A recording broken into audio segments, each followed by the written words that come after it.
आचार्य जी porn addiction से मुक्ति का मार्ग बताएं।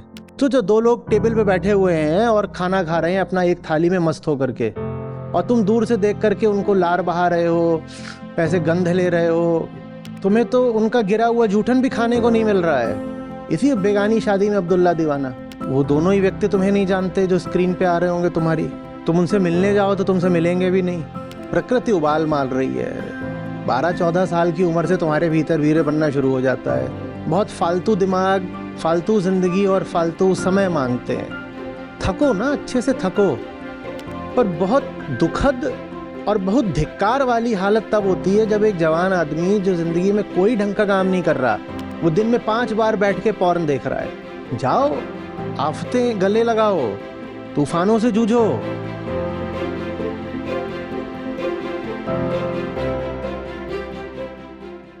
आचार्य जी पॉर्न एडिक्शन से मुक्ति का मार्ग बताएं। 18 साल के हैं, कुछ करते कराते हो नहीं तो सारी ऊर्जा जो है मूलाधार में ही जाकर छटपटाती है, फिर उसको औने पौने तरीकों से तुम बाहर बहाते हो। और अब जल्दी ही तुम यहां से भागोगे वीर रक्षा बाबा की ओर, क्योंकि मैं तो तुम्हें कोई इसका तरीका बता नहीं पाऊंगा वीर रक्षा का।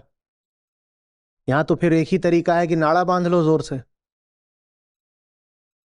ऐसे ही तुम्हारे ही जैसे लोग फिर जाते हैं बाबाओं की ओर जो बिल्कुल बताते हैं आप बच्चा यहाँ आओ, और तुम्हारे भीतर पहले तो गिल्ट डालेंगे कि तुम बहुत बड़े पापी हो, फिर कहेंगे हम तुमको बताएंगे कि ब्रह्मचर्य कैसे साधा जाता है।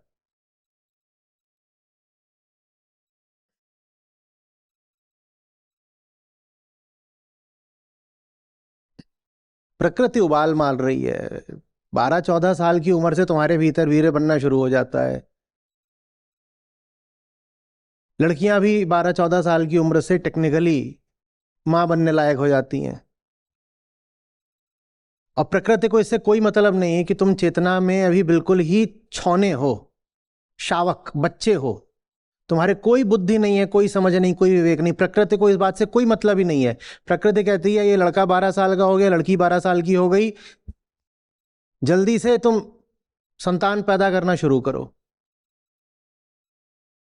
और लड़के लड़कियों को छोड़ दो आपस में तो वो एक शुरू भी कर देंगे, क्योंकि प्रकृति की यही आज्ञा है कि जल्दी से संतानें पैदा हों। इसीलिए वो 6ठी 7वीं 8वीं क्लास में लड़के लड़कियां होते हैं, उनमें आपस में आकर्षण शुरू हो जाता है, क्योंकि प्रकृति की आज्ञा है। तो वो तुम करोगे ही, तुम्हें कौन रोक सकता है? एक ही चीज रोक सकती है कि तुम अपने आप को ऊंची जिंदगी, ऊंचे लक्ष्य, ऊंचे श्रम में इतना झोंक दो कि इन चीजों का महत्व कम हो जाए। कि पॉर्न देखना, पॉर्न देख के क्या हस्तमैथुन करोगे और क्या करते हो? ऐसा तो है नहीं कि वहां पर जाकर के बस एडमायर करके लौट आते हो और नीचे वाह वाह गजब हो गया। तो ये सब काम तो बहुत फालतू दिमाग, फालतू जिंदगी और फालतू समय मांगते हैं। थको ना, अच्छे से थको।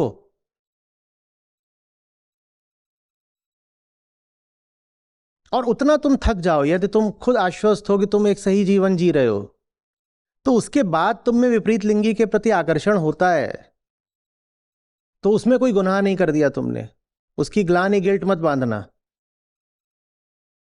पर बहुत दुखद और बहुत धिक्कार वाली हालत तब होती है जब एक जवान आदमी जो जिंदगी में कोई ढंग का काम नहीं कर रहा, वो दिन में 5 बार बैठ के पॉर्न देख रहा है, क्योंकि उसके पास कुछ है ही नहीं। क्यों नहीं है? क्योंकि जिंदगी की वो कोई चुनौती उठाना नहीं चाहता। जाओ, आफतें गले लगाओ, तूफानों से जूझो। जानते हो तुम बहुत अच्छे से कि आज दुनिया में सही काम क्या है और दुनिया जवानी से क्या योगदान मांग रही है। लगो ना, जिस भी दिशा में तुम अपनी ऊर्जा का सार्थक उपयोग कर सकते हो करो। उसके बाद देखो, ये कोई नैतिक समस्या नहीं है। मैं तुमसे नहीं कह रहा हूं कि वीर्य की हर बूंद, ये भी कहीं पे अभी देखा कोई बोल रहे थे बाबा जी की, वीर्य की हर बूंद 10 करोड़ गुना बड़ी हो करके खौलता हुआ तेल बन जाएगी। जो हर बूंद तुमने बहाई है, पॉर्न देख करके वो 10 करोड़ गुना बड़ा होगी और खौलता हुआ तेल बनेगी, और उस खौलते हुए तेल में फिर तुम्हारा लिंग डुबोया जाएगा कि बेटा तू इसी को ज्यादा सुख देना चाहता था ना, तो ले अब इसका पकौड़ा तला जा रहा है।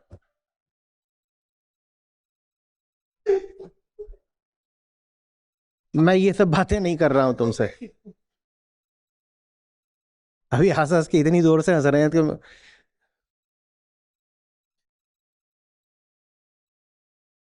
मुझे जिंदगी के अपव्यय से समस्या है।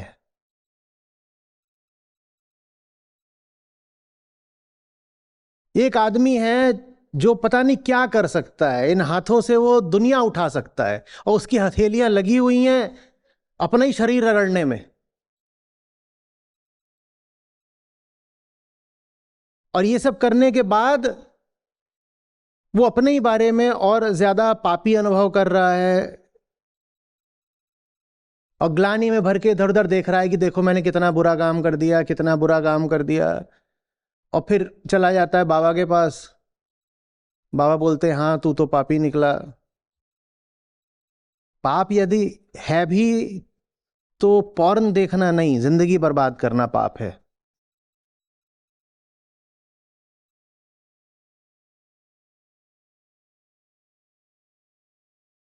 वहां दो लोग होते हैं पॉर्न में, तुम्हारा उनसे क्या लेना देना है? तुम क्या देख रहे हो? तुम बताओ ना, तुम्हारा क्या लेना देना है? वो दोनों ही व्यक्ति तुम्हें नहीं जानते जो स्क्रीन पे आ रहे होंगे तुम्हारी। तुम उनसे मिलने जाओ तो तुमसे मिलेंगे भी नहीं, तुम उनसे शारीरिक संबंध बनाना चाहो तुमसे बनाएंगे भी नहीं। तुम्हारा उनसे लेना देना क्या है? तुम एक महिला को देख रहे हो अपनी स्क्रीन पर, वो तुम्हें 2 कौड़ी का भाव नहीं देगी, तुम किसी तरह उसके घर चले जाओ तो, या देगी? जो तुम्हारी पॉर्न एक्ट्रेस है, पॉर्न स्टार, तुम खुद उससे मिलने चले जाओ, सोचा करो ना, ये सब अपनी गरिमा रखा करो। तुम उससे मिलने चले जाओ तो तुम्हें बैठा के शरबत पिलाएगी, या कि चाय लेंगे, कॉफी लेंगे, वीगन टी लेंगे, ये पूछेगी? तुम्हारे लिए दरवाजा ना खोले, घुस जाओ तो लात मार के तुम्हें बाहर निकाल दे। ऐसे व्यक्ति को तुम स्क्रीन पर क्यों देखना चाहते हो? उससे तुम्हारा क्या रिश्ता है?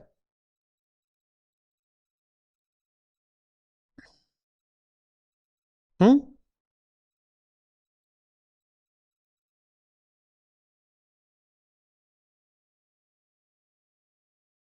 और चोरी है ना ये एक तरह की। कोई दो लोग आपस में कुछ भी कर रहे हैं, चलो मानो वो पेशेवर पॉर्न स्टार हैं, पर वो आपस में कुछ संबंध बना रहे हैं, तुम क्यों झांक रहे हो? उन्हें जो करना है करें, किसी वजह से कर रहे हैं, पैसे की वजह से कर रहे हैं, या कि किसी ने धोखे से रिकॉर्ड कर लिया, या कोई भी बात है, दो लोग आपस में कोई संबंध बना रहे हैं शारीरिक, तुम क्यों झांक रहे हो? ये सोचा करो कि ये दोनों जो कर रहे हैं तो कर रहे हैं, मैं कौन हूं यहां झांकने वाला? और अपनी गरिमा ये है इसमें कि ठीक है, शरीर को भी हमें कोई काट के फेंक नहीं देना है, सही जिंदगी जीते, सही राह चलते, कोई साथी हमको मिल गया तो हम भी शारीरिक संबंध बना लेंगे अपने आप, सहज रूप से कभी बनेंगे तो बन जाएंगे। या इतने बड़े भिखमंगे हैं कि कोई दो लोग खा पी रहे हैं तो हम जाके बस देख रहे हैं, सूंघ रहे हैं, लार बहा रहे हैं। ये तो भिखमंगों की निशानी होती है ना। तो जो दो लोग टेबल पे बैठे हुए हैं और खाना खा रहे हैं अपना एक थाली में मस्त होकर के, और तुम दूर से देख करके उनको लार बहा रहे हो, ऐसे गंध ले रहे हो, तुम्हें तो उनका गिरा हुआ जूठन भी खाने को नहीं मिल रहा है। तुम्हारा तो कोई स्थान ही नहीं है उनके रिश्ते में, उनकी टेबल पर। तुम किस बात के लिए मतवाले हुए जा रहे हो? इसी बेगानी शादी में अब्दुल्ला दीवाना।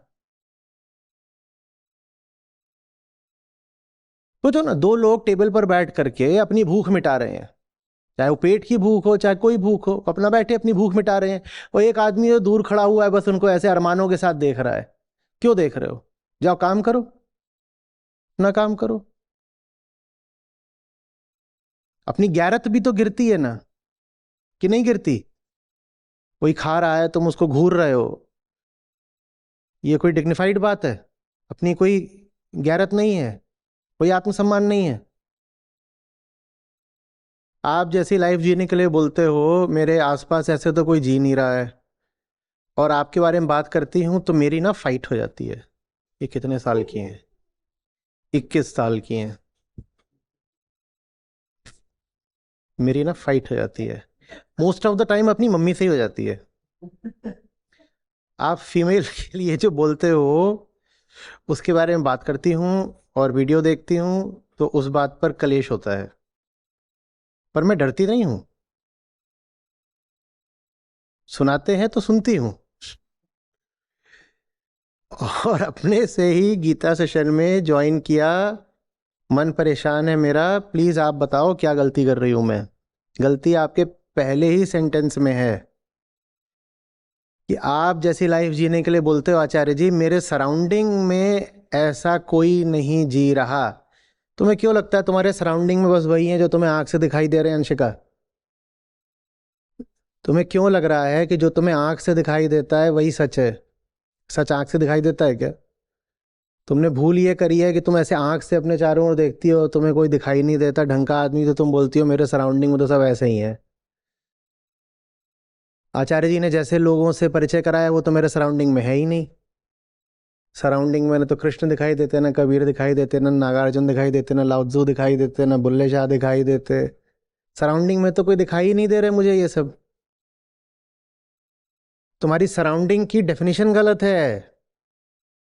तुम्हारी सराउंडिंग की डेफिनेशन है वो जो ऐसे मुंडी घुमाने पर आंखों से दिखाई दे। हम्म।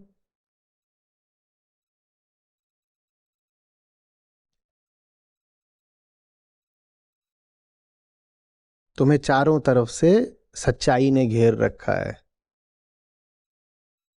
इसीलिए सत्य को अंतर्यामी बोलते हैं। तुम्हारे भीतर बाहर हर जगह वही वही वही है। आंखों का धोखा है कि तुमको लगता है कि झूठ झूठ झूठ चारों ओर है। नहीं, ये सब जो दिख रहे हैं ना आंखों से, ये ऐसे ही हैं। ये व्यवहारिक तल के तत्व हैं, बस दिख रहे हैं, ठीक है। पर ये मत मानो कि अकेले हो। तुम्हें चारों तरफ से परम तत्व ने घेर रखा है, वो लगातार मौजूद है।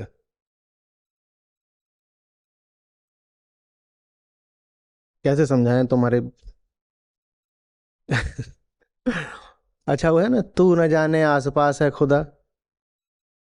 हाँ, वहां खुदा को सत्य से रिप्लेस कर दो, वो आसपास है, लगातार है।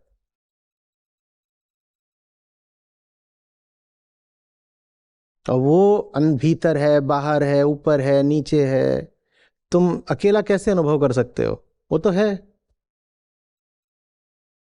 तुम्हें दिखे ना दिखे है, तुम्हारी आंखों का मोहताज थोड़ी है वो।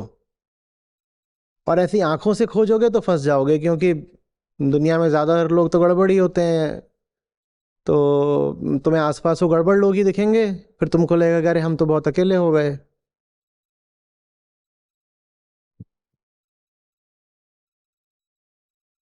दिख रहा हो कि नहीं दिख रहा हो, है। उसके बाद फिर कमजोरी नहीं अनुभव होगी। आंखों में फंसोगे तो फिर तो दिक्कत हो जाएगी ना। कृष्ण आंखों से दिख रहे हैं, नहीं दिख रहे तो क्या बोलोगे? कृष्ण मर गए? नहीं, सत्य अमर होता है। आंखों से दिखे ना दिखे वो तो होता है। गीता है ना तो कृष्ण है ना। है ना, पर आंखों से तो नहीं दिखते। तो नहीं भी दिखते तो हैं और तुम्हारे साथ हैं।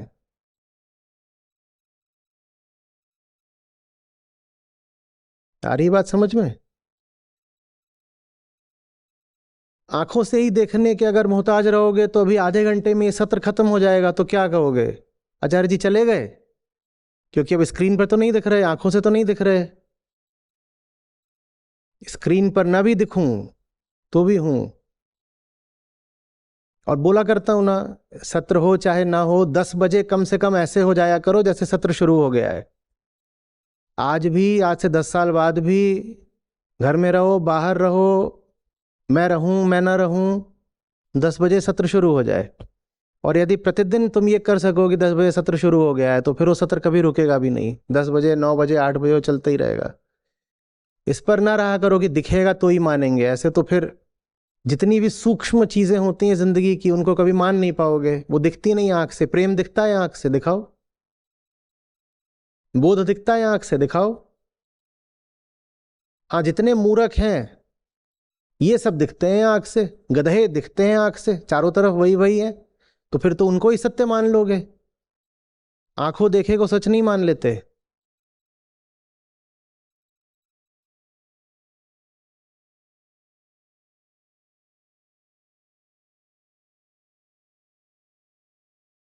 सब एक ही सवाल पूछ रहे हैं, कमजोरी कैसे हटेगी, कमजोरी कैसे हटेगी।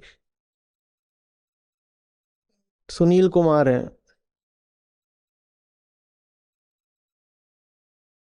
दूध छोड़ना चाहता हूँ, वीगन नहीं बन पाता, शरीर में भी कमजोरी रहती है, वजन नहीं बढ़ रहा है, ताकत नहीं लगा पा रहा हूँ, परीक्षा में भी सफल नहीं हो रहा हूँ। कमजोरी तब तक नहीं हटेगी जब तक कमजोरी के हिसाब से काम करोगे। तुम अगर कमजोर हो तो अपने लिए चुनौती भी उतनी ही लोगे जितनी एक कमजोर आदमी ले सकता है। जितना अपने आप को कमजोर मानोगे, उतनी छोटी चुनौती उठाओगे, उतने कमजोर बने रहोगे। तुम कमजोर हो नहीं, प्रयोग करके देखो। आपको खुशी होगी इस नाते, जो हमारी अपनी ऐप है जिसमें हमारे गीता और बाकी सब कार्यक्रम चलते हैं, यहाँ पर बुद्ध हैं, गीता है, उपनिषद हैं, अष्टावक्र हैं। ये मुझे मिले, मेरी ज़िंदगी बदली। ये तुम्हें मिलेंगे, तुम्हारी ज़िंदगी भी बदलेगी। सच पूछिए तो मतलब लाखों नहीं तो कम से कम हज़ारों ज़िंदगियाँ तो हैं जो बिल्कुल बदली हैं। 2 लाख से अधिक गीता प्रतिभागियों के साथ जुड़े आचार्य प्रशांत ऐप पर पहला महीना बिल्कुल फ्री। गीता मिशन का पूरा एक्सेस। ऐप पर आपको मिलेंगे नियमित लाइव सत्र, हर दिन आचार्य प्रशांत के विशेष संवाद, गीता कम्युनिटी का एक्सेस, गीता परीक्षा, चयनित समाचार, ऑडियो बुक्स, कोट्स और भी बहुत कुछ।